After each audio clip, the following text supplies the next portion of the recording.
Welcome to Visual Anthology Training. In this second chapter on Quick Receive, we're going to go through some of the basics such as adding items, the difference between scan mode and manual mode, and basically changing the originating PO number that you might have associated an item with, and of course things like changing the list price and the discount. So why don't we go ahead and get started. I'll go to Inventory Control, and then Quick Receive. And of course, the first thing I need to do is to do F4 new to create a new quick receive memo. And it's going to want the vendor name to start off with that I'm going to be receiving all these different items from. So I'll use my Simon & Schuster record because I've got quite a few open receiving memos for them. And notice as soon as I tab out of that field, it is now has the focus down in the ISBN SKU field. Notice that we're in scan mode. And when we're in scan mode, we use a green color to indicate that you're in scan mode. Had we been in manual mode or manual edit mode, we would be using a coral color. So, important thing to note about scan mode is that, of course, we're going to assume one quantity received with every item that you physically scan. Now, because this is quick receive and we need to note what are the originating orders that this item came in on, we need to indicate that. Now, if we don't use this assume oldest PO box, if that's not checked and we were to scan an item in that was on more than one purchase order, rather open receiving memo, we would actually get prompted. And that's probably not the whole goal of scan mode. You probably want to be able to scan this one and just go right to the next item without being prompted. So it is probably better that you just check assume oldest PO whenever you're using scan mode. You can go back and change the originating PO, and I'll show you that a little bit later. But for right now, why don't we just kind of enter in a couple items so you can see what the real quick behavior is. So I'm going to enter in an ISBN that I know is on at least a couple different orders. So I have assume oldest PO checked. I'm in scan mode. I've just scanned in my first item as I've pulled it out of the box. And so what I can see is that this item was found on the oldest outstanding open receiving memo of 1980. It had one quantity ordered to begin with, it had one quantity that we were waiting for, and now we're receiving that one quantity. Now this item is on a few other orders. In fact, I'm going to turn on the info panel so that I can see all the possible orders that this thing is on. So in fact, there's that PO 1980 that we were receiving or waiting for one copy to come in on.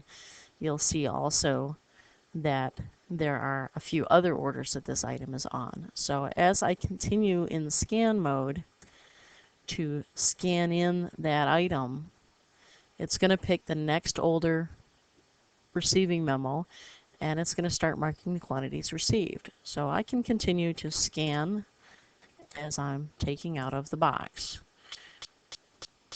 That's scan mode, pretty simple to use, pretty easy. Again, be sure to use assume oldest PO when you're in scan mode. It just really is going to give you faster results.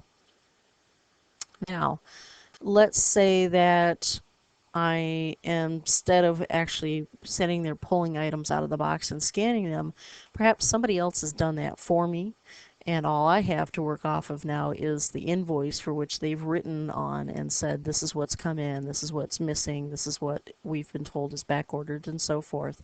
So when you're working off of an invoice, it's less about just getting the quantities received and more about making sure the details are correct, like the list price is what they've got on the invoice, the discount is what they've got on the invoice. So between scan mode and manual mode, scan mode is really for the person unpacking the boxes and marking items received right then and there.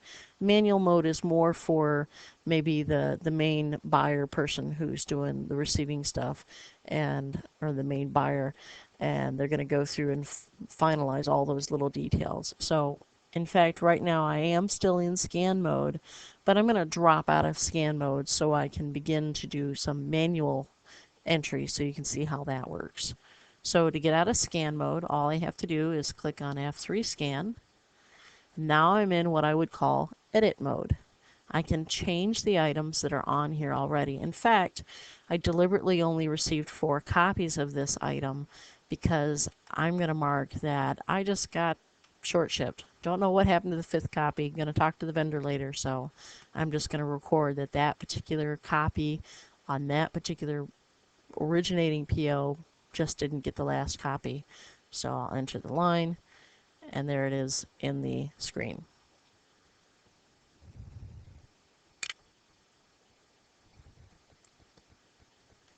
So now that I've gone through and I've added a couple of items via scan mode, I want to start showing you the manual entry mode, and actually adding items manually where I'm going to go in and change information. Now, so I can see things a little bit better, I'm going to go ahead and hide those info panels so I can see the bigger screen. So again, right now I'm not in scan mode, I'm in edit mode, but I actually want to add a new line item, so I'll do F5 new. And now I can start to enter in some of those other ISBNs that I'm going to have to maybe change the list price, the discount, and so forth. So I'm going to enter in my first item here. Now, you can see that this title had 3 outstanding, and that there are 3 copies being received. Now that's because I'm in manual mode. The idea being you're working off of an invoice. You don't have to do 1 copy at a time. So I've gone through and maybe I actually am not getting the 3 copies I expected. Maybe I'm only getting 2, and the last one is out of stock, but it's going to show up tomorrow. Or actually out of stock, but it's going to show up when they ship it. So at this point, I do have the ability to go in and change things just because I am again in manual mode. So let's say that the price went up, and well, I didn't get 47%, I'm going to get 42%.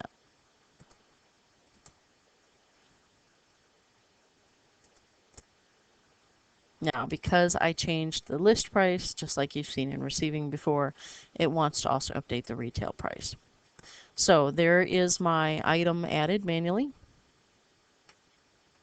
That item came from SSPR 08, and you can see that of the 3 copies that were still open, I've received only 2 of that.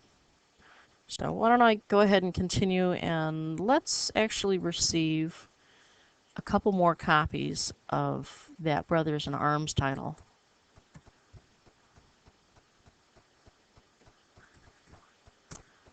So again, I am in manual mode, working off of an invoice here, and you can see that this particular title is on yet another order. It looks like it's on at least 3 receiving memos. Must be a popular book. So I'm bringing up that quantity as on my invoice. I see, yep, I did receive all 5 copies for that one. So now I can just enter that line, pop it to the grid, and there's that 3rd PO that that item is on. In fact, let's see if it's on one more here.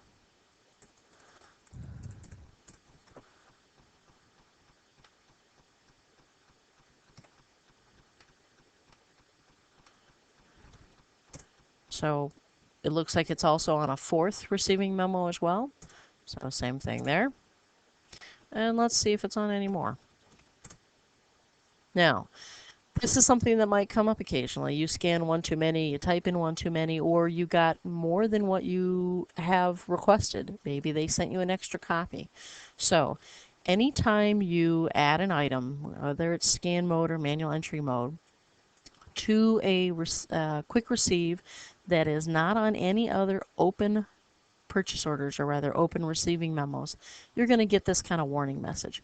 You still can add it. In fact, even if you're doing quick receive for items, for orders that you did not build and send electronically through Anthology, you can still populate a receiving memo of sorts through quick receive for all those items that are not on open receiving memos. You will get this prompt, but you can use the add without warning to just have it pop it in there and not ask you each time that, hey, this item's not on an open order already. But in this case, let's say that I did receive all my different copies, or at least most of them, that had come in for these 4 different receiving memos that title was on, but I got an extra one as well for some reason. So I can go in and say, yes, add this as a new line. We just won't have an originating PO number to associate it with. Now it's just going to warn me here. It's going to say, well, you never had a quantity ordered to begin with for this particular entry, but you're going to receive one. That's okay. We'll just say yes. And again, notice no originating PO number for that item. Now, what happens if you realize that there was a mistake and that you don't want to associate this item with a particular originating PO, that you actually need to change it? Well, let me actually get rid of some lines so we can show you what happens there. And let's delete, say, this one. So we've actually kind of gone backwards a little bit. We now only have the 3 POs out of the 4 that this particular item was on. And let's say further that I need to edit that item. Maybe I didn't want to mark this item as having come from this particular PO, but I want it to come from that other PO. So if I go to the item while I'm again in edit mode, not scan mode, and I click on the drop down box for orig PO, here's a list of all the outstanding unaccounted for open receiving memos for that particular title. So this item is on CZ06-SS and it's also on the 60807. Well, I want to receive the CZ06 one instead. So I'll change it, enter the line, and there we go. Easy enough to change back. Just go right back to the other one. So you can change that originating PO. You can't add in a new number. If you're going to link to an open receiving memo, then it's just going to be from the drop-down box that you can pick it. As far as changing little details, such as what discount, we showed you that here, where we didn't get a 47% discount, but our invoice showed 42%. So I believe we've covered that. At this point, really, it's about wrapping up, making sure that your totals are correct, that you've got everything marked as received that you want, that if you didn't get all your copies, that you've got the reason marked why. That status is going to get carried over to the receiving memo if an item's not completely received. So at this point, really, we're going to go into the 3rd chapter where we'll talk about wrapping up, recording vendor invoice information, and other things.